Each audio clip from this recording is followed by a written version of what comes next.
What a week. It's really exciting, knowing Nebraska's in position to make up for last week's mistakes. I was listening to the Matt Rule podcast today. He talked about how, some things didn't go their way, but that's what life in the Big Ten is. Then you listen to Troy Dannon, the athletic director, talk about how Matt Rule's in year 3 of this rebuild, but Nebraska fans feel like they're in year 15. So, there are a lot of disgruntled fans. There are a lot of people with issues at this point in the season, but at the end of the day, the opportunity lies ahead, and the opportunity to get to 6, 7, 8 wins is still there. I'm optimistic. I'm excited. I know last week was my low point, and this is always how it goes. We see Connor at his lowest, then by early in the week, I start to pick my head up out of the sand, and by the time we get to the end and we're talking about game time, I get a little bit crazy and optimistic. I know I may or may not predict a Nebraska win on Saturday, but what I will tell you is I'm excited for the chance. So welcome to the stream. It's Thursday. Normally we do these on Wednesdays. I like to wait up until the last minute though. And since I had the time to do so, we're waiting until we get all of the information. I had an opportunity to watch all of Northwestern's games, just the 20-minute highlights of each one. I didn't go too crazy and watch the entire thing, but I learned a few things about their team. The number one is that they're going to run the ball straight at Nebraska. There's no confusion there. We knew that was going to be the whole deal. But I worry that, are we going to see a defense who can stop it? The other thing is Nebraska has struggled to protect their quarterback. And what's it going to look like if Northwestern's able to get pressure? And, you'll look at me crazy and say, well, Connor, no other teams are really getting pressure on Northwestern. It's not like all these other, or Northwestern's not getting pressure on these other teams. It's not like they have some crazy sack rate or anything. But that doesn't matter because we learned when they played against Minnesota. It didn't matter that Minnesota didn't have a stacked defense. They were still able to abuse Nebraska's O-line and get to Dylan Raiola. I don't know what's going to happen on Saturday. You could see it going two ways. You look at it initially and you say, okay, Nebraska's got more talent. That was an anomaly. It was back-to-back weeks where they played on the road in the Big Ten. It was a Minnesota team who's had their number for years. Matt Rule has all of this coaching conversation and potentially going to Penn State around him, and that could have rattled him and the players. There are all of these different variables that you could look to and say these are the reasons, and that means Nebraska is now going to bounce back. And that's what my stance in the past has been. My stance has always been they regress back to the mean. They always look better than they did the week before, and we can't get overexcited about a loss. But my God, I'm having a really hard time when you look at statistically, Matt Rule cannot get that 6th win after getting his first 5. He's like 1 in 10 at this point in 5-1 scenarios or 5-win scenarios with the 6th on the line. It's actually insane. It's pathetic. And it's not pathetic. Like, I'm not saying Matt Rule's not a good coach or that these players aren't good enough to get it done. It's more so pathetic that I keep buying in and I keep believing in this team and hoping. And I'm such a diehard sicko that I'm trying to find ways to convince myself that this will be the time it changes. This will be when it turns around, and it never freaking does. So with that said, I'm hesitant. I'm really hesitant to pick a Nebraska win like I always would, because you say, well, they're a 7.5-point favorite and they're quote unquote the better team. Who's to say they are? Because not the play on the field. It's not the play on the field against Michigan State. It's not the play on the field against Maryland, although the Maryland win was relatively impressive. It's the only game you can point to and say this team is competent enough and committed enough to winning. I guess you could say it's two. It's Michigan and it's Cincinnati. Michigan game fell through their fingers, but Michigan was a really good team that day. The other one I guess you could point to is Michigan State, but they didn't look very good against Michigan State. Michigan State shot themselves in the foot in a lot of ways, right? So I don't know, man. I'm just having a really hard time wrapping my head around the idea that I'm going to take Nebraska to win this week. I believe they should. I like in my heart, I think they should. I know they have the talent to do it. They're back at home. The situation is beyond perfect. The only negative to this situation is the hype of next week when they play against USC, right? The blackout, all the craziness around that, USC being such a big brand of football team. But they can't afford to overlook this game, so I don't think they will, right? I don't know. I'm still struggling with it. I was actually going to read this article before I hopped in the stream with you, so I wanted to read it with you guys on the stream. This is from Winners and Winers. It's a betting, like a blog. This is like a game preview and their thoughts. The Wildcats, 5-2, are headed to Lincoln to face the Cornhuskers. These teams didn't play last season, but Nebraska took the most recent meeting. They won 17-9 2 years ago on the road. They were 10.5-point favorites that day. So they didn't cover. Wait, on the road? I thought that was at home. I think that game was at home. Okay, it was. Northwestern's quiet surge continues. Don't look now, but Northwestern's quietly having one of the better bounce back seasons in college football. They improved to 5-2 after shutting out Purdue last Saturday. Preston Stone wasn't spectacular, but the defense carried the day, forcing 3 turnovers and holding the Boilermakers to just 208 yards. Okay, so that's the first thing to note about these guys, right? Northwestern, is this on my screen? I want Big Ten. Northwestern started their season a little bit slow. And honestly, I was higher on Northwestern than a lot of people were in the preseason. I thought they'd have a chance to go bowling. I didn't know if they would. I thought maybe it's a 4 or 5 win team, but I didn't know that they'd go on this run right here, right? I didn't know they'd beat UCLA, and I didn't know they'd beat Penn State. And then it was obviously going to be a struggle in the back with Nebraska, USC, Michigan, and Illinois all coming down the stretch. But my point is, I didn't know that their record would reflect how good and talented that team actually was. But now you're looking at it. They're 5-2. They started slow. They beat UCLA before UCLA was the new UCLA. So people talk about how that was a good win. I still don't consider this a good win, actually. Okay. I don't think this was the UCLA turning point yet. This was not the Jerry Neuheisel, new reformed UCLA team. But beating Penn State on the road, I mean, as bad as Penn State is, that's an impressive win. Beating Purdue in the dominant way they did, because Purdue's been trending up as well this year, that was impressive. This team has gotten better as it's gone on. They've kind of found themselves. And what Northwestern's done that Wisconsin didn't is their new coach got back to their identity. He went back to what worked when Northwestern was good. Play good defense, keep games low scoring, do just enough with your receivers to, open up your offense, and then run the shit out of the ball downhill. It's Big Ten football. It's classic, and it works for him. Okay, let's keep going. Head coach David Braun has built this team's identity around discipline and physicality. The Wildcats rank 3rd nationally in fewest penalties and 5th in time of possession, helping them control tempo and keep opposing offenses off the field, which goes to what I just said. They're going back to the OG days of Northwestern when they were actually winning games and playing at a championship level. Keep in mind, they were in the Big Ten championship game, I think in 2019 or 2020. Statistically, Northwestern doesn't light up the scoreboard. They average 364 total yards, which is 91st nationally, 22 points a game. But they've leaned on a balanced ground attack by Caleb Kamalafe, is that his name? And Joseph Hyman, who added 87 yards last week. Wideout Griffin Wild leads the team with 516 receiving yards and 4 touchdowns. I think he came from South Dakota State. That guy was an FCS transfer. Defensively, the Wildcats have been outstanding. They rank 22nd nationally in total defense, 18th against the pass, 11th in scoring. They've been efficient on 3rd down as well. I mean, that's the thing. Nebraska's bread and butter was supposed to be, it is special teams now, right? That's their strongest unit on the field. It was supposed to be their offense, and it hasn't been to this point. It's crazy to say that if Northwestern was able to come to Nebraska and score 21 points, which is their average per game, they would be able to beat Nebraska right now. Because I don't trust that Nebraska is going to score more than that. Should they? Abso-freaking-lutely. Will they? I don't know. And that's scary to me. Nebraska looks to rebound at home. That's such an understatement. Nebraska looking to save their season and save all the fans from losing their minds and save the players from totally falling out, because if they don't win this game at home, there will be this drop-off that we could have never predicted in the beginning of the season. People who were extremely pessimistic would have predicted this fall off, but not us, not reasonable people. If Nebraska loses to Northwestern, let me be very clear. Nebraska losing to Northwestern means Nebraska loses to USC almost certainly, okay? Like, that game should be, relatively fair in terms of coaching matchup, player matchup, and all that. But I cannot see a world where Nebraska beats USC, even on their best day if they lose to Northwestern. The energy is going to be so low. If Nebraska loses to USC and then goes on the road to UCLA, who's trending right now and I think will continue to, they will probably lose that game. That would be a 3-game losing streak. Then they go to Penn State.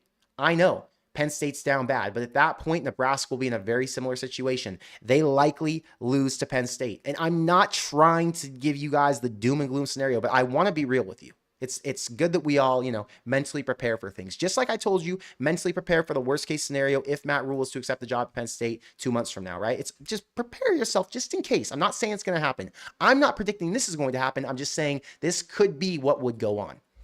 Following the UCLA game, God, it just ugly. They go to Penn State, like I said, that could be a loss. Now you're fighting for win number 6 at home against Iowa. How confident do you feel that Nebraska at 5-6 would get to 6-6 with Iowa at home? Mind you, Iowa would be a 2.5 to a 4.5 point favorite at that time, unless Iowa continues to trend up because they've been looking a lot better in scoring points. Then Nebraska would likely be a 5.5 to a 7 point dog on their own field. How would you feel in that scenario? Because I would feel fucking terrible if we're just being honest with ourselves, right? I'm not trying to be Debbie Downer. I'm just trying to mentally prepare me more so than you because I know how I can get. My life revolves around this BS, and I just can't let myself not be mentally prepared. That's my point. Okay, let's get back to the Winners and Whiners article. Okay, that was my, wow, I am a weirdo, guys. I literally went on that whole rant because it says Nebraska looks to rebound at home. That was my response to that. Wow, okay. I'm not underselling this game is my point. It's a very, very important game. Okay. The Nebraska Cornhuskers momentum did not carry over last Friday as they suffered a 24-6 road loss at Minnesota. Oh, I know, because Matt Rule broke it down on this podcast for me today, so I remember it clearly. Falling flat offensively after a strong start to the season, Nebraska managed just 278 total yards and was held without a touchdown for the first time this year. No touchdowns from what was supposed to be the strength of their team. Unbelievable. I'm still trying to process. Quarterback Dylan completed 17 of 25 for 177. Couldn't find the end zone. Yeah, we know. Despite the setback, Nebraska remains one of the Big Ten's most well-rounded teams. I like that. Nebraska is one of the most well-rounded teams when they're clicking. The question is, will they click? I don't know. They have clicked at multiple points in the season. They have not clicked for a complete game. They have clicked certain quarters. Can they put a complete game together? The beauty about this Northwestern game is they don't need to click the entire time. Northwestern is not such a good team that Nebraska needs to have their shit together for 4 quarters. They need to play as well as they did against Michigan State. Probably a little bit better than that. They need to play as well as they did against Maryland for me to feel good. That's the bottom line. Play like you did against Maryland, and you can beat Northwestern at home. No question about it. They're a little bit scarred. They're a little bit damaged after last week. And most would say, players, coaches, fans, everyone would say, this is the get right spot. This is where they lock in. They're not going to shy away. They're not going to back down. They're not going to be run down, you know. The problem is we've heard that take 20 times or 15 times while Matt Rule's been here. And it's always wrong. I have led the charge on that take. I have been the king of defending Nebraska when they're down bad and saying, nope, we're fixing it right now. Because logically, that's what happens in these spots. They fix it. But what I realized was I haven't been logical. Logically, when you do something wrong 10 times in a row, the 11th time isn't going to be any different. The odds are you're going to do it wrong an 11th time in a row. So that's why I'm not getting too excited about that. Okay. Defensively, Nebraska ranks 12th nationally. Yeah, okay, we know where they're at. This is the pick for this website. Not saying this is a correct pick or not. Not saying this is the pick I'm taking or not. I'm just saying what their pick is. Northwestern's physical defense and methodical pace makes them a dangerous underdog. The Wildcats have covered in 5 of their last 6 games and thrive in tight, low-scoring contests. Nebraska has struggled against the spread, especially in conference play, going 0-4-1 in its last 5 Big Ten games. With Northwestern ranking top 15 nationally in scoring defense and time of possession, expect them to slow the game and limit big plays from Dylan Raiola. And that's my biggest fear. This is how Nebraska wins the game. Explosive big plays from their quarterback and their wide receivers, and Northwestern has the potential to shut those down. That's the fear. The Wildcats' balance and discipline should travel well with them, keeping this game close, and they're taking the over in this game. Coming off not scoring a TD last week, expect Nebraska to open up the playbook early, have success in the passing game, don't sleep on the Wildcats. So there you go. That's the pick from Winners and Whiners. I don't know, man. I'm so conflicted on picking this game. It's really, really hard for me. I want to get to chat really quick just because you guys have been waiting for me patiently. I appreciate you all for being here. Let me link chat because I forgot to do that before I jumped in here. Chat. Also, I have this mosquito bite here. It's really bugging me and itching me, and I've been trying not to itch it because I don't want it to get more red, but yeah, this freaking mosquito deal. I live on like a riverbed, and I went for a walk the last 2 nights at night, and then I felt these little things on me. I was like, ugh. And I went back into my apartment and I'm obviously red and bitten up. My freaking face, one of my head. I was like, what are we doing? Okay, Jim, thank you for the 2410. He says, last week is in the past. We will return better than ever. Jim, I'm going to let you ride on that alone. I'm not going to be able to join you on that right now. I'm not ready to let myself get amped up yet. I say yet because it's Thursday. We have a day and a half essentially before this game kicks off. So my mind could change and I could be fully in the boat with you. But right now, my heart's still damaged. My head is still not allowing me to cross back over. So my expectations are tempered. My demeanor and my attitude towards this team is more reserved and chill right now. But I appreciate you still supporting and being ride or die, because one of us has to. And if it can't be me, it needs to be you. Again, thank you for being a supporter of the channel. Michael says, Connor, they absolutely have to. Coach Rule challenged everybody. Handle business. Do not lose to Northwestern at home. If we earn a win, we sit at 6-2 with USC coming to Lincoln. And that's what I'm praying for. It would be freaking electric to be 6-2 with USC at home. Trojan Dale would love it. He says, hello, Huskers. Hope you beat every team except us. Fight on and go Big Red. Dale, I appreciate you for being in our chat all the time. I always see you in our stream. My second team is USC, the way I was raised. And it's nice to have more USC fans around. Dave, thank you for the 2014. Thank you for being a member. He says, we move the ball with a quick passing game, but stall on 3 drives. 2 of 3 on field goals. We get 2 interceptions. Northwestern tacks on a late TD, 20-14 Nebraska. P.S. headed to the USC game now. Hell yeah, I love that ending. That's a great comment to wrap it up with. Okay. I'm afraid that if I'm going to pick Nebraska, I'm going to side with you. Multiple drive stall. Northwestern keeps it close late. Nebraska doesn't score more than 20. It's a sloppy, ugly game.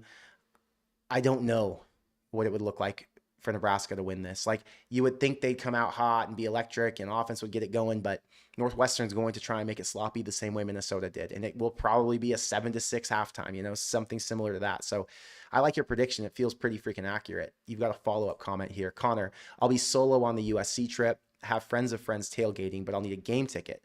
When are you buying yours? Was thinking day of, but if we beat Northwestern by a lot, prices might go up. They're not going to go up that much, and prices are still coming down for that game because we're so far out from it. Here's my thought on that. So Minnie and I are going to that game. I was going to go alone. The Minnie said she was coming. So you'll be there solo. I'll be there solo. Minnie will be there solo, essentially, right? What we could do, we wait till day of. We go on SeatGeek, StubHub, whatever, and we find 3 of them together. Buy them day of. That's going to be the cheapest, or day before. We can figure that out. If we're not going to sit together, we find 2 and a 1 before the game, like an hour, 2 hours before. We go out, maybe 2 to 3 hours before. We go outside the stadium. We find a pair and a single, and that'll be the cheapest way to get in, and we do it that way.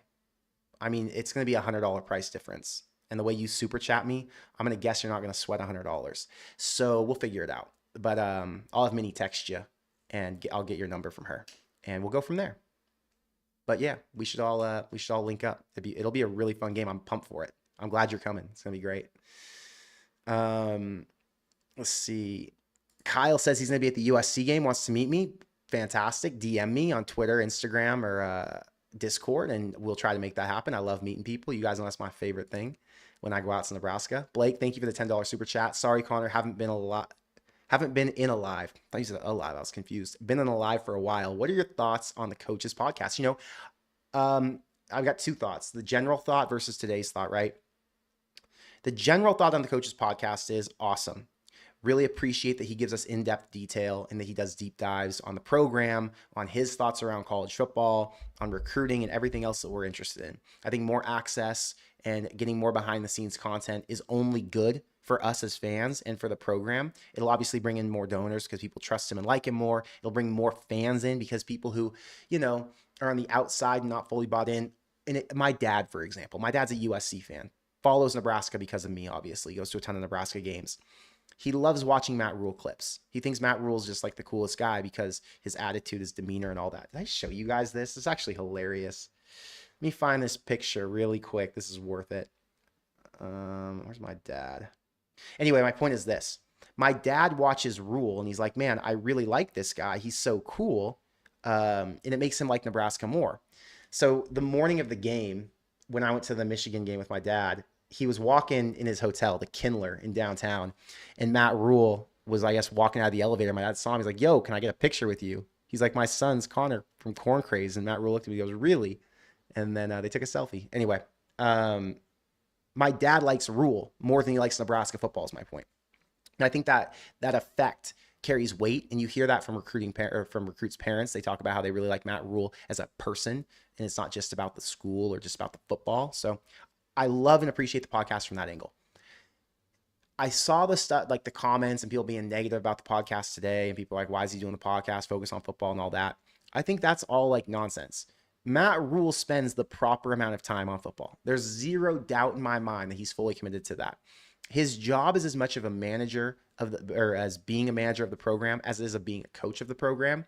And when people get all excited about, well, you lost, you shouldn't be focused on this, that's all BS. He's trying to build something, and building something means elevating the brand. The podcast elevates the brand. So that's my thought on the podcast as a whole versus, I mean, I guess they're both podcasts as a whole, but my reaction to what had happened today with people commenting and saying, stop doing podcasts and go focus on football. He is focused on football. It's more than just X's and O's. It's about building Nebraska. Chuck says, man, I'm not convinced that Nebraska will pull off a W. Brother, I don't think a lot of us are. I think a lot of us are questioning it. A lot of us are nervous for it. Jose says, I forgot the offensive line said he thought Minnesota would quit in the fourth quarter. Whoever it was, cut him. What kind of mindset is that? Was it Henry Latovsky or Gunnar Gatula? It was one of the two. I can't remember which one. But yeah, it was rough. Saray says, I won't buy back in unless we come out and win by like 17 plus. I don't even think they need to win by that much. Win this game by 7 plus, and I'll buy back in. The Big Ten games are going to be close, right? The Big Ten teams Nebraska plays are going to be good. Northwestern has proven that they are going to be a bowl team this year. Now, are they going to be a bowl team who goes and plays like in Detroit in whatever Motor City Bowl that is? Or are they going to go to like Phoenix and play in the Guaranteed Rate Bowl, right? Like what level of team are they? Are they a 6-win, a 7-win, an 8-win? That's TBD. I mean, if they beat Nebraska, they very well could be an 8-win team. They've still got a lot of tough games on deck. I don't remember what we were looking at with their schedule. They've got to play USC, Michigan, Minnesota, Illinois, beat Nebraska. They could absolutely beat Minnesota. They could absolutely beat Illinois. In theory, they could beat USC. Don't think they would. Don't think they'd beat Michigan either. But whatever. That's neither here nor there. The point is this. Beat Northwestern by 7 points, and I feel good. At this point, beat Northwestern by 3, and I feel okay. I mean, I'm not going to be back on the wagon fully, but I'll be optimistic about the future. You know, like they have a chance to win every game. They aren't going to be too down on themselves. A win's a freaking win. Win by 7, I'm a lot more confident. You know, we want to see this team really bury them. I just don't know how realistic that is. Forrest, interested to hear Connor's opinion on the podcast, but really wish they wouldn't have done an episode this week. They didn't do a single chasing 3 after a loss last year. Focus on ball, not YouTube. Again, Forrest, I think it's important that they continue to build the brand, and it's important that Matt Rule's out there. I disagree. I want transparency. I want openness. Yes, I had a meltdown after they lost their game, but there's much more to this than one game. Every game's going to be a battle. If they would have lost to, I'm trying to think who. Like if they would have lost to Houston Christian and he came out and did a podcast, I'd be in your boat. Or Akron, I'd be on the same page as you. Like, whoa, we need to reevaluate what's going on. But to lose a Big Ten team, to lose a Big Ten game to a team who's, are they 5 wins? Minnesota's 5-2. Okay, let's not overreact. It's okay. Shit loss. I'm not condoning it at all. I'm not saying it was okay or acceptable in any way, or that I'm, thinking that this is like a loss that we should expect. I'm just saying I'm not going to overreact, and shutting down the podcast would be a severe overreaction. Never mind me says Northwestern has given us fits outside of one game. I'm not confident at all. Yeah, I totally understand that. That's kind of where I'm at. Trojan says if either of our teams lose to Northwestern, I'm going to lose it. That's the thing. Northwestern started so slow this year and so average. If they get it together, you're like, oh God, are they really good enough? They're going to be good enough to beat the USCs and Nebraskas of the world, who are a tier above them in theory, talent-wise, but it's like ugly if they do it. Tom, question. Connor, why hasn't anyone asked Troy Dannon if Penn State has asked for permission to reach out to Matt Rule's agent as stated in his contract? Because they might not have asked him yet. They might have asked the agents. We're way early in this process, and I'm not sure that people think that that's even a conversation that's being had. That's probably why they're not asking. But it's, if you're a Nebraska media member, you're waiting till the right time. You know when it's appropriate to ask certain things. Those guys are all friends, right? So they talk to everyone. Like the media guys at Nebraska all know Matt Rule and have his number, right? They call him and know when it's the right time to put certain information out. They've admitted that when they talk to Frost and things in the past. Like, that's why I've never been too big on media. It's like they're just an extension of the team, and they're never going to truly say what needs to be said, which is one of the reasons that my channel got bigger, or even Adam Carricker, because we were more truthful and we were more honest about the state of the program, and we lay into them, you know? Not saying that the media is not truthful, but you get my point. It's just a different vibe when you're going after your friends than when you're like me and I don't know any of these people and I'm just calling it out as I see it, right? Mob says 17-3 Northwestern, our weaknesses are their strengths, period. I disagree with that. Yeah, I don't agree that Nebraska's weaknesses are their strengths. Like, which ones? Please point that out specifically. I also don't think Nebraska would be, if Northwestern beats Nebraska, it's going to be something like 24-21. Nebraska's not getting shut out at home. Nebraska's not, yeah, I don't, like, this is way off in my opinion. Nebraska losing this game would be close. Nebraska losing this game would still result in Nebraska scoring 14-24 points. I mean, it would be a Northwestern offensive effort that carried them to victory, not defensive. Northwestern's defense is decent, okay? But Nebraska is going to be able to score 20 points on them. In theory, that's what they should be able to, based on all the stats and what we've watched. Eye test. Nebraska's not getting their ass kicked like that. Tom says it doesn't matter if Coach Rule's fired or retained, since Rule will be accepting the Penn State job after we lose again to Iowa. Yeah, and that's, I don't even like to talk about that or think about it. It just is what it is. You know what I mean? Is what it is. Dave says 10-2 is just as possible as 5-7. I agree with this. Those are both extremes. I don't agree that either will happen, but they're equally as likely to happen, which is crazy to think about. Really quick, this football game's on in a few minutes. The Vikings are playing the Chargers, okay? So one thing I've learned about bro throw is when you have everyone on one side, usually you take the other side and you win. And when I say usually, it's like 75% of the time, okay? I'm not saying the Vikings are going to win, but as soon as I got onto bro throw today and saw this, I jumped on the Vikings right away because I was like, oh my God, this is another hammer spot. It happened last week with the Colts, the Colts and the Chargers. Chargers were -2. Everyone on bro throw was on the Chargers. I just took the Colts. Colts won outright. Anyway, I'm taking the Vikings tonight because of this. If you want to play on bro throw, you can sign up, brothrow.com. Promo code is corn. They give you a $10 free bet. You can bet, this game, which let's see where this is at right now. I'm going to refresh it. Let's see if other people had the same idea I did. Nope. Everyone's on the freaking Chargers still. Free action to pick up if you want it. Anyway, pays even money. $100 pays $100. If you bet this on like FanDuel or a sports book, it's $100 to pay $90. So you get more money here. Hence why I've earned an extra $11,000 playing on bro throw than I would have anywhere else. You can also take like any of the college games. They're all listed right here. Nebraska currently sits at a 7.5-point favorite. Everyone right now is on Northwestern. I don't blame them. At 7.5 points, how do you not take Northwestern? That's a lot for Nebraska to cover. I will not be playing Nebraska -7.5 this week. I can't get myself to. I would argue it might be a good spot to take Northwestern money line, because you just never know what could happen. Anyway, those are my thoughts on bro throw. Make sure you sign up if you haven't yet. They have the app. It's freaking awesome. If you haven't downloaded the app and you have the website on your phone already, go download the app. It's easy to use. And it's the best place to play, 100%. Okay. 10X says, I think the wheels are falling off. I think the rumors killed the momentum. Yeah, I think the rumors killed the momentum 100%, a little bit. It killed it through the fan base for sure. The way that we felt it, the players had to feel it too. I don't know that the wheels are falling off. I'm still predicting Nebraska has a really good chance to bounce back. So I'm optimistic that they will. But I hope you're wrong. I hope you're wrong about the wheels falling off. Evan, thank you for being a member. Thank you for the $5 super chat. What's the minimum Nebraska needs to win by to make you feel confident about winning 9 games or more? For me, it'd have to be at least 3 touchdowns, GBR. Feel confident about winning 9 games? My God, you have high expectations. Okay. I'm readjusting expectations as we go on through the season because I was a 9-win homer earlier on, right? Okay. They have 6 wins. Let's say they beat Northwestern. They have 6. They've got to play these 4 teams. The problem is they could beat Northwestern by 24, and I still wouldn't be confident in 9 wins. This could be an anomaly game. This could be we saw one extreme with the Minnesota loss, and so now we see the opposite extreme with the Northwestern win. But we could just as well see USC, UCLA, Penn State, and Iowa all be 3-point wins or losses, right? So I'm going to be honest with you, Evan. Nebraska winning by 45 would do nothing for me. It would make me happy. I would be appreciative.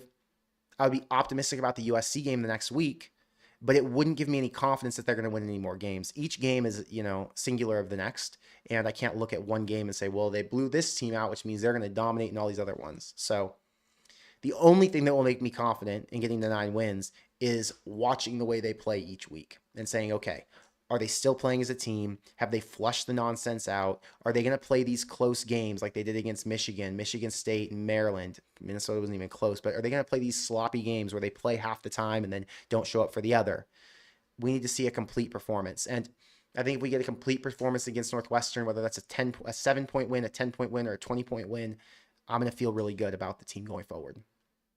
A blowout win, a 21-point win like you just indicated, that could be as much of an indictment on Northwestern as it would be on Nebraska being good, right? It could just say, oh, well, Northwestern's actually just trash, and they played Purdue and dominated them 19-0, and then they played UCLA before that when they were at their bottom. They played Penn State when they were at their bottom. They haven't actually played a team who's complete mentally, physically, in the hunt. So now that they are, it could be a totally different situation. There's just a lot of variables there, But you do predict a home win.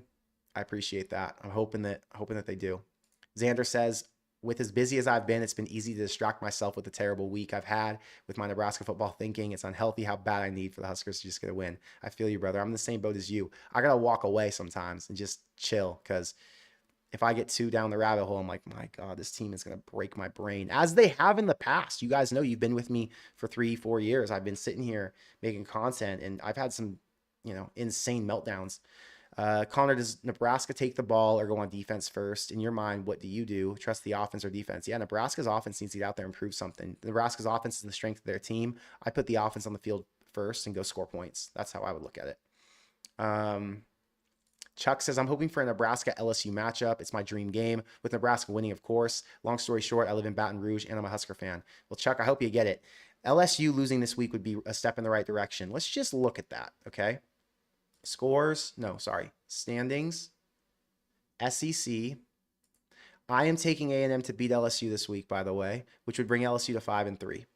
LSU still has to play Alabama. I believe it will be a loss. They're on the road there. That would take them to 5-4.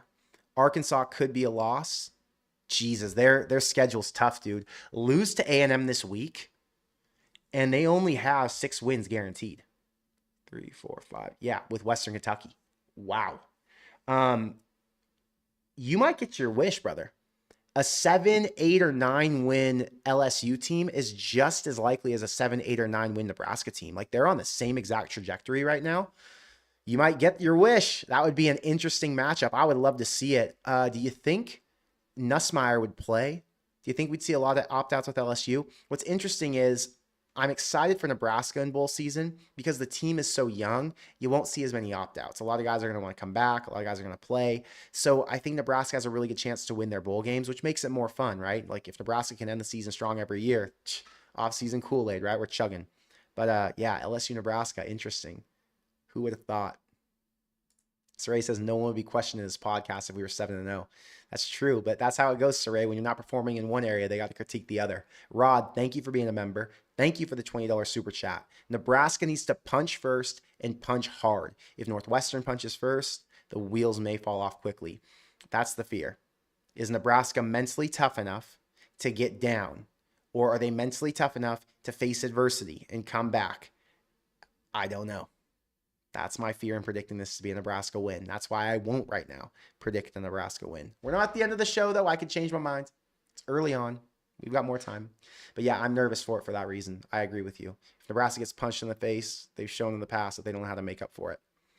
No one important says, I'm happy if we win this game. I don't give a damn what the score is. And I'm on the exact same page with you, bro. Exact same page. Just get it done. Stay alive for the next week. Nebraska versus LSU would be an awesome bowl game if LSU doesn't make the playoffs. Will Brian Kelly be coaching that game, or will he take the Penn State job after they strike out on Kiffin? I don't know what happens to Brian Kelly. Like, if LSU only wins 7 or 8 games, I'm assuming he's gone, right? 9 games is the bare minimum for him to be able to stay. And at this rate, his schedule's insane. They'd have to beat Texas A&M, in my opinion, because Arkansas is heating up right now. Arkansas could beat them.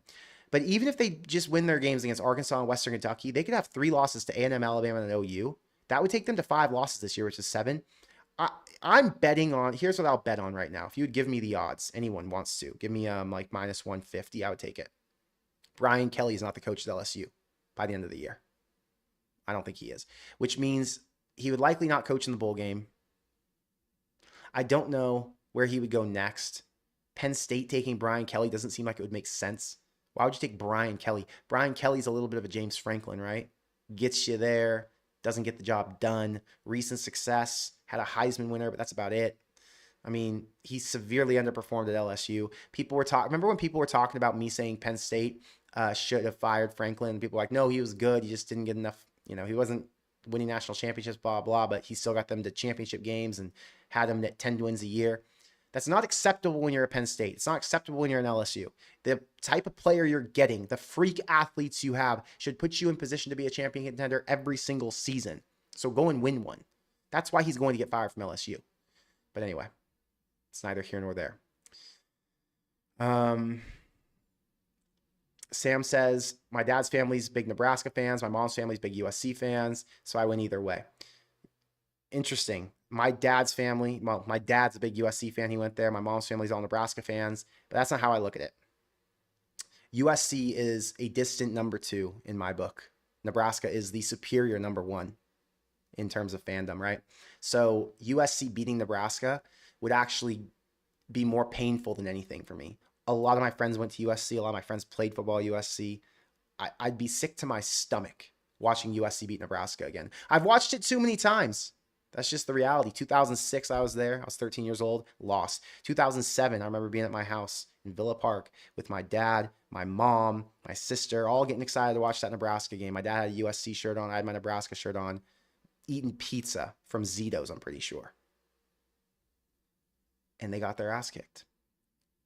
As a top, 10 team in the country? I think USC was number 1. Yeah. Anyway, I watched that. 2014, took my girlfriend at the time to the Holiday Bowl. It was my girlfriend and I, my friend Kyle, I'd call him my biggest rival in terms of sports. He went to USC. He's a big USC fan. His family, his mom's side of the family is actually Nebraska. But anyway, I was watching the game with Kyle and my girlfriend at the time. Nebraska fought for their life, lost 45-42. Amir Abdullah had a decent game. Tommy Armstrong did what he could. Nebraska did not win. Then last season at the Coliseum, painful. So yeah, I can't root for USC in any regard when we're talking about Nebraska versus USC. It's all Nebraska. Crispy, I've already got my USC Nebraska ticket. It's my first game, so I'm really hoping that we pull off these wins. What an incredible experience for your first game, brother. I'm so happy for you to experience this. The problem with this being your first game is if Nebraska wins it, it's going to be really hard to match this experience. So don't let this taint what college football is for you. You're going to be at home at night, blackout specialty game, traditional rivalry, huge moment, 5-2 versus potential 6-2 Nebraska, right? The moment couldn't be bigger. And so the energy and the electric environment is going to blow your freaking mind. I can't wait for you, but don't let it ruin when you go to Nebraska versus whoever they play next year. That's kind of whatever, right? Each game is a different experience. This one is going to be awesome for you though. Marcus, thanks for being part of the Corn Craze Army. I appreciate you. Marcus, thank you for the $10 super chat. He says, can we please come out and fight? Minnesota humbled us. We needed humbled, and now I expect us to be pissed and come out and fight. Thanks, Connor GBR. Marcus, you're taking the path that I've taken in the past. Your comment is exactly my sentiments after Nebraska's in these spots time and time again, historically. And the problem is you haven't said this every time, but I have. So I'm holding myself accountable and I'm looking at myself in the mirror. Am I retarded to say what you just said, since I've said it 50 times before and I'm always wrong, it kind of feels that way. So I'm going to leave it to you to say this, and I'm going to leave that for you. And Nebraska wins, I'm going to give you the credit, not myself. I don't deserve it, but you do, because I can't sack up and do this. I can't take Nebraska right now. I'm sick to my stomach about it. I want to, but I can't be Will Compton. I'm not him. Jacob, thank you for the $10 super chat. History says we lose this game. You weren't wrong. A win here would show a legitimate culture change. Loved the honesty from Rule this week. I need a massive step up. Dana and his offense is going I need a massive step up. Dana and his offense going into the blackout GBR. Yeah, we need them to prove this week that they're ready to finish out the season strong. We need the bounce back moment. We need them to say, okay, last week was a disgusting result. We know it. That's not who we are. That's not our identity. That was a one-time deal. And we're off of that. We're back to being good. So hopefully we get that, Jacob.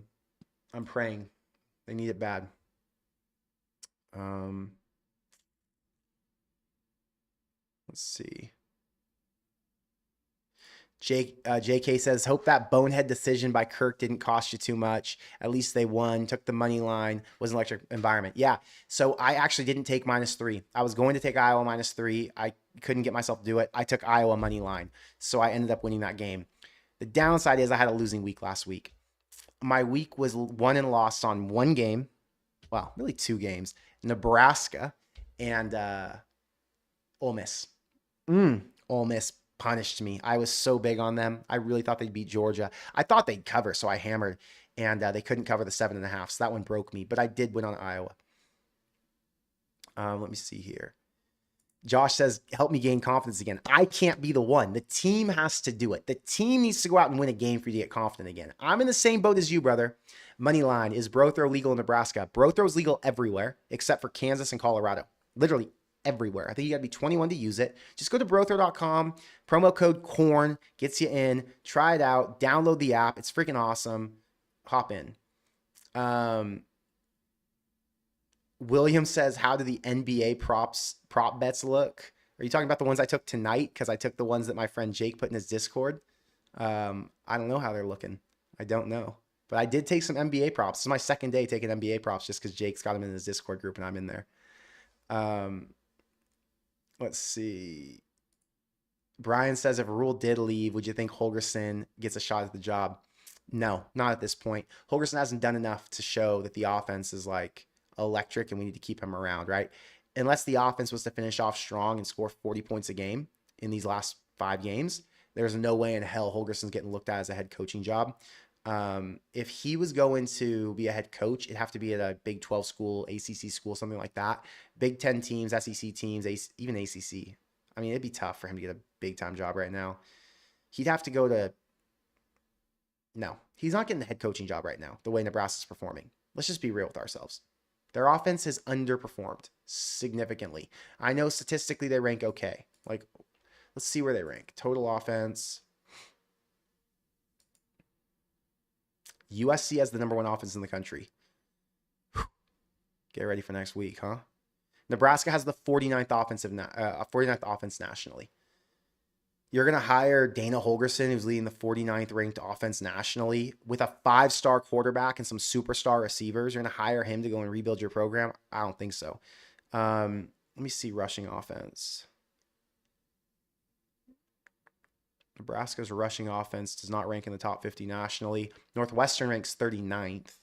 Northwestern's identity is run the freaking ball down your throat. They have a power runner and they have a sprinter, like a guy who's fast.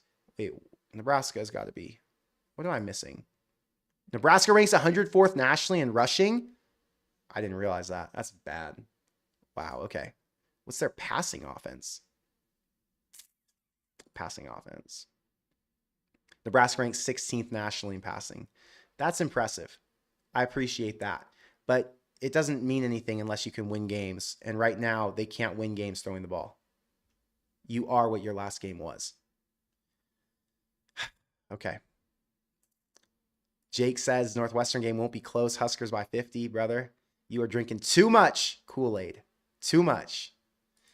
Stewart says, hasn't Northwestern gotten 2 coaches fired this year? I believe so. Did UCLA's coach get fired after that game? I'm not sure. Possibly.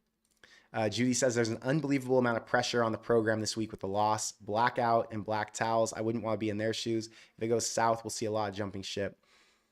Yeah, I hope we don't see that go south, Judy. We need the energy and environment to be tip top for the rest of the season, because otherwise Nebraska's going to have a tough time getting to a bowl game. They need that USC game and that Iowa game to be, full of fans who are amped up and cheering, because if Nebraska doesn't go to a bowl game this year, that will be ugly, ugly, ugly, ugly. Max says, did you see Jalen Lloyd enter the transfer portal? I did. Hasn't really played this year, so it makes sense. Not sure that he's meant to be a receiver at this level. Maybe he drops down, goes and plays at somewhere like Tulane. Who knows? Jalen Lloyd was fast, and he did a lot at Nebraska because they schemed him up well. But he's not much more than fast, apparently. Let's see. Saray says, Troy said the USC game will have a lot of surprises and make it as memorable as possible. I hope so. It is exciting that Nebraska's so bought into this whole blackout deal. I see people comment, like all these negative comments on Twitter, and they're like, oh, what old people aren't going to wear black and they're going to wear red and they're going to go against it. No one's doing that. Everyone's going to wear black. You guys are out of your minds. I remember asking chat. I was like, yo, tell me your age and if you're wearing black. And every single person above the age of any age said, I'm wearing black, I'm wearing black, I'm wearing black. The stadium's going to be blacked out. All this weird, like, oh, these people don't want to do it. I don't know where that came from. Is it because the student section has tried to say, let's do a blackout and no one bought into it? That doesn't count. The university's now fully in. Nebraska's own players are wearing all black. The whole stadium's going to be wearing black. It's going to be so awesome. Just win this week so that game can be what it's meant to be. They got to win this week. Shit.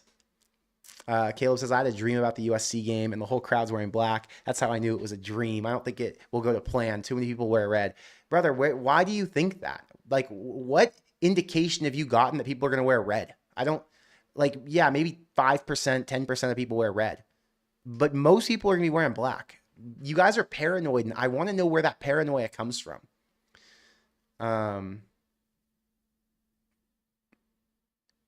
Let's see. This is a funny comment. Someone said that the coordinators are young, and then someone responded, neither of the coordinators are young. Yeah, position coaches are young, but the coordinators aren't young. Coordinators are older dudes who've been around for a really long time. Jake says, if we beat USC, are we ranked? 100%. Nebraska at 7-2 with a win over USC. If Nebraska loses to Northwestern, no. But if they beat USC and they're 7-2, absolutely they're ranked. Absolutely. Let's see. Keegan says, brother, no need for the R word. Sorry, Keegan. I just talk how I talk. It's not offensive if I don't mean it offensively. So please don't take it that way. Anyway, John says a lot of Nebraska faithful respect Northwestern like they disrespected Minnesota. I don't think so. I think most people respect Northwestern now. I think most people have realized Northwestern's 5-2. They've realized that Northwestern's picked things up. They realize that Nebraska's not who they thought Nebraska was. I think there's a lot more respect for the entire schedule going forward. I don't think fans are going to be overlooking any team on the schedule. I can't speak for the team, but I can speak for the fans. I do not believe anybody's overlooking any team Nebraska plays. So I did overlook Minnesota. I promise you I did. I mean, I said it last week. You know I didn't take them seriously. And Nebraska still should have won that game, by the way. They just mentally were totally out of it. Physically, they got dominated, but they were mentally totally out of it, and that's what led to them getting physically dominated. So, is what it is. Let's see.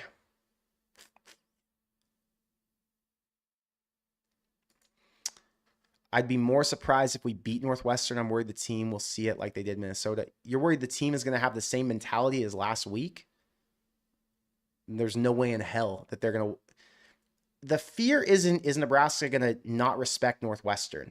The fear is, will Nebraska come out hot and confident enough in themselves to go win the game? They're going to respect Northwestern. The question is, will they play up to their ability, or will they play down to the level of their competition like they always do? But are they playing down to the level of competition because they don't respect them? Or are they playing down to the level of competition because they're not confident in who they are? That's my question. Um, Caleb says the university tried it before with the black jerseys. They didn't pitch a blackout, though. They didn't call for a blackout. They didn't do blackout graphics. They didn't say we're all wearing black, we're doing black towels. They said student section would wear black, and I think the student section did wear black for that blackout game when they played UCLA, for example, in 2013. But no, they never said we're going whole stadium. Julie says Twitter is where most paranoia comes from. A lot of extremists on Twitter, man. A lot of people get so crazy on Twitter. I tend not to tweet too often because I just don't want to be associated with those people and their opinions. I like to come on here and give my opinions. I can give full context. I can be more transparent. You guys can ask questions. I like it a lot better than being on Twitter. But yeah, some of the stuff I see on Twitter, you're just with the masses. So you don't know who's on the other side. It could be a little kid. It could be a total weirdo. You just don't know who you're listening to. And a lot of Nebraska fans on Twitter are like, their profile picture is the letter N or a cornfield or, a building. It's like, okay, you go no name, no face. You can say anything you want. Marcus says, I know you're busy, but do you watch Matt Rule's podcast, Rule's House? What are your thoughts? Yeah, I do watch it, Marcus. I led with the show on that, actually. And I basically said that I like his show. I think it's interesting. I like that he gives us insight into what's going on. I think we need a coach who's transparent and honest with us. I think it's nice that he will give us takes that we want to hear about because he knows what Nebraska fans are interested in. And I want him to keep doing it. I think it's good for recruiting. It's good for the national media to learn more about him. It obviously led to him getting on Pat McAfee's show. It leads to him getting a bunch of interviews. So yeah, Matt Rule doing that podcast is fantastic for his personal brand, but in addition, it helps Nebraska's brand. And right now, Nebraska needs all the help they can get. We need more eyes on Nebraska. That's the bottom line. That's how you win. That's how you get more money, more recruits. It's a dub. Hope he keeps doing it. Thoughts on Rocco playing still? Good idea. Or should he wait for USC to be more healthy for that game? No, I don't think that matters. He's got a cast on his arm, right? I remember I played in high school with a bunch of guys who would break their hands, and if they're on the O or D line, they just wear a cast, brace, whatever it was. He's good to go. He is good to go. They need him. So hopefully it works out. Jacob says, every time I see it, they should put TJ in tweet.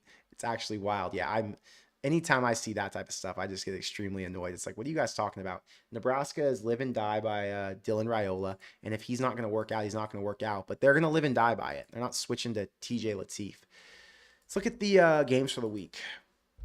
In the Big Ten, who's playing who? UCLA plays Indiana. Such an intriguing matchup, right? Indiana is so hot right now, but UCLA is as well. UCLA on like a 3-game win streak. What is it?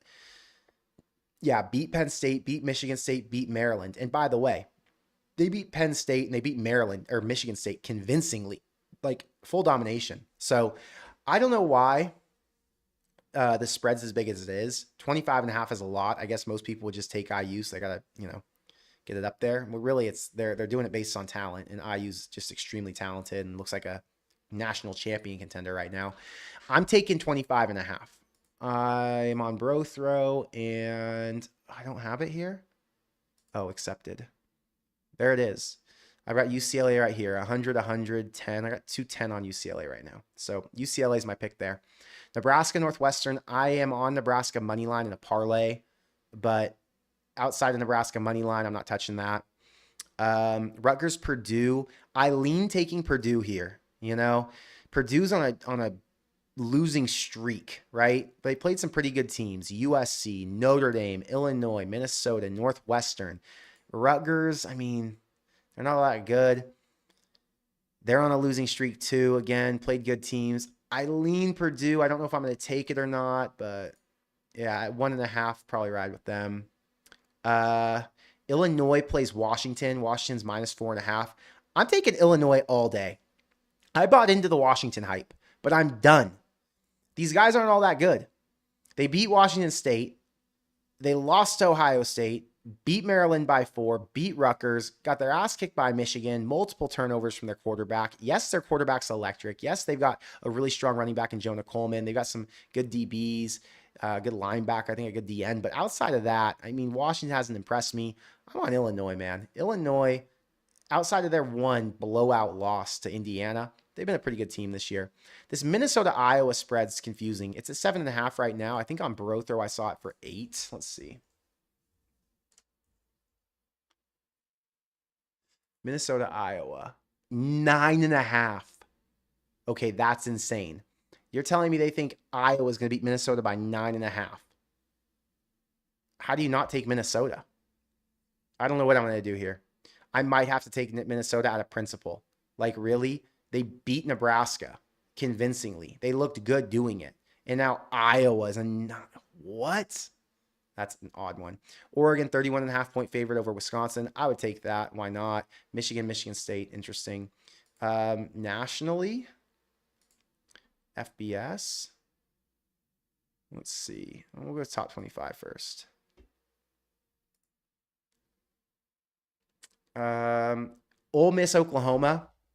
So I love Ole Miss, as you guys know. I like Oklahoma too. I love Ole Miss because I love Lane Kiffin. First off, the lowest ticket prices in that stadium are $22. That's insane. You can go to the Ole Miss Oklahoma game for $22 for get-in price. Wow. Okay, anyway. I was leaning Ole Miss, but then you think about it. And you look at all these teams who have coaches who are in the coaching conversation, right? Like they're getting hired somewhere else.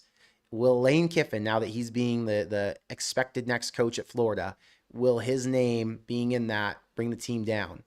I'm afraid it will. And for that reason alone, I am fading Ole Miss. I'm not taking Oklahoma or Ole Miss. I'm staying off either side, but I lean Oklahoma if I was going to pick a side.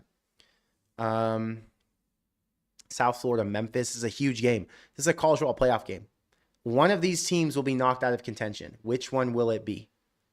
Crazy. It's already up to 6.5. It was like 3.5 before. Let me see. I think it was at Memphis 4 or 3.5, something like that. Did I spell Memphis wrong? Memphis. It's at 6. I mean, it's at Memphis. South Florida's just burned me a couple of times this year. They're so good. I'm not going to play it. I don't know there. Mizzou, Vanderbilt. I'm taking Vanderbilt. I love Vanderbilt right now. I'm not going to have that many opportunities to ride Vanderbilt with Diego Pavia. It's his last season there. I'm taking Vandy just for fun. BYU, Iowa State. Tough one. That spread at 2.5. I don't like Iowa State. I don't like BYU either, but that spread says take Iowa State. I don't know what to do about it. Cincy, 3.5 against Baylor at home. I'm riding Cincy. I'm riding Cincy to the playoff. I'm riding Cincy to the Big 12 championship, and they could easily do it. Look at their schedule, dude. Cincy's going to play Baylor. Then they have 4 games, and they could win any of these games. At Utah, they're going to be a slight dog most likely. Home against Arizona, they'll be a favorite. Home against BYU, they'll probably be a 1-point favorite. At TCU, they could be a favorite, or they're going to be a 1-point dog. They could win all of them. Unbelievable. I hope they do. Just another good win for Nebraska's resume. Texas at Mississippi State. This line keeps dropping. Mississippi State was at like 9.5, I think, or 8.5. And it's now down to 7. Tough, man. Tough. Mississippi State's look good at times. They usually cover. I don't know what I'm going to do about that game yet. I lean Mississippi State. Stanford, Miami. Miami's wearing these uniforms. Let me show you these. Miami uniform. No. Hurricane. We'll go Army. So they're wearing these camo uniforms. And I'm going to be honest with you. I love the uniform. What the hell are these ads? Okay. I love the uniform. Like, I think it's such a cool concept. The colors look great. The helmet's sick. Like, I love it. I hate it on Miami. Like, it doesn't make any sense. Nothing about Miami says military to me. Like, Miami is Latinas and Cuban food and partying, drugs, cocaine, Molly, alcohol. Everything about Miami that I'm familiar with is all those things, right? Expensive ass restaurants, like $600 for dinner for 3 people. That's what Miami is, okay? Not this. This is, I mean, LSU could potentially get away with wearing this. Alabama, I mean, it would be terrible on either of those teams. But my point is, for the part of the country they're in, Miami doesn't make sense. Weird. Miami is patriotic, though. It's Florida, you know? It's a conservative state. So that's the one thing it's got going where you could say maybe they wear the military drag. But it just doesn't make sense to me. It doesn't identify with Miami culture. And that's why I'm like, what are we doing?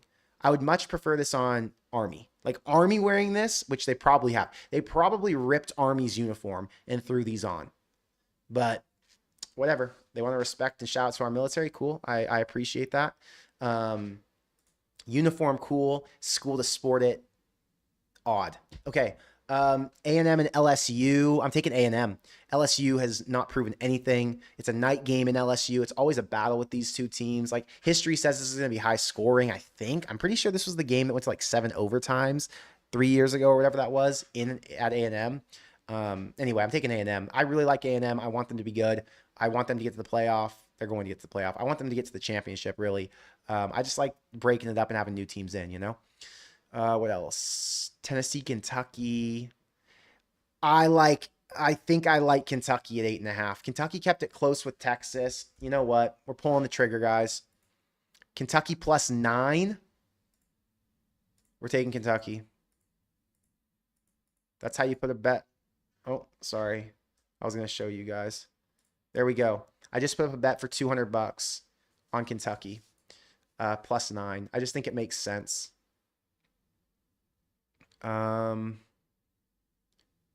Last is Houston at ASU. That's an odd line. ASU minus 7.5. Houston is 6-1. Anyway, those are my thoughts on the games. Those are my bets. So you guys have an idea. I'll add some more, but that's what we're at right now.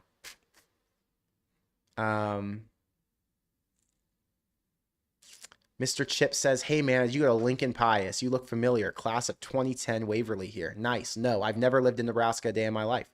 I went to Servite in Orange County, and then I went to Villa Park after that. So 2 schools in California, 0 in Nebraska. Saray says that clip of the Vanderbilt lineman did the same thing Pritchett did. Why didn't he get a 15-yard penalty too? No, it wasn't the Vanderbilt lineman. It was the Iowa lineman who did the same thing as Pritchett. I saw that one. The Iowa lineman targeted the guy and didn't get the penalty. I don't know. It's, it's objective. Each ref is going to have different things going on. Max says UC Sierra has been named as a second-team midseason All-American by The Athletic. I did not see that. Shout out Sierra. He's freaking awesome. Hopefully that holds up. Never mind me says Tennessee's about to smash Kentucky. You just lost $200, brother. My friend told me the same thing last week with Texas and Kentucky, and I won. So you have the opportunity to go take my bet on Bro Throw. Take my money from me, brother. Just take it. I'll give it to you. It's free up there on Bro Throw right now. You get Texas minus 9. It's an auto win. It's my donation to you. Anyway, those are my picks. Those are my thoughts.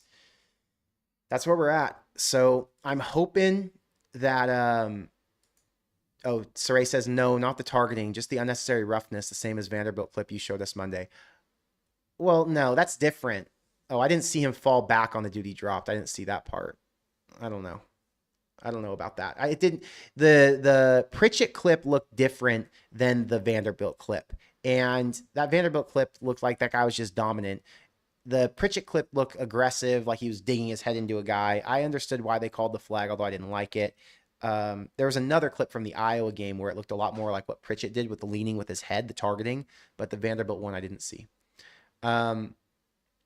Anyway, Craig says bro transitioned into a Bro Throw advert flawlessly. I'm good at what I do, brother. I'm good at what I do. I try my hardest. Anyway, we've been here for a little bit. I'm gonna go make dinner. It's about 5:45 my time, which means it's 7:45 your time. I'm gonna turn on that Vikings game, see how that's going.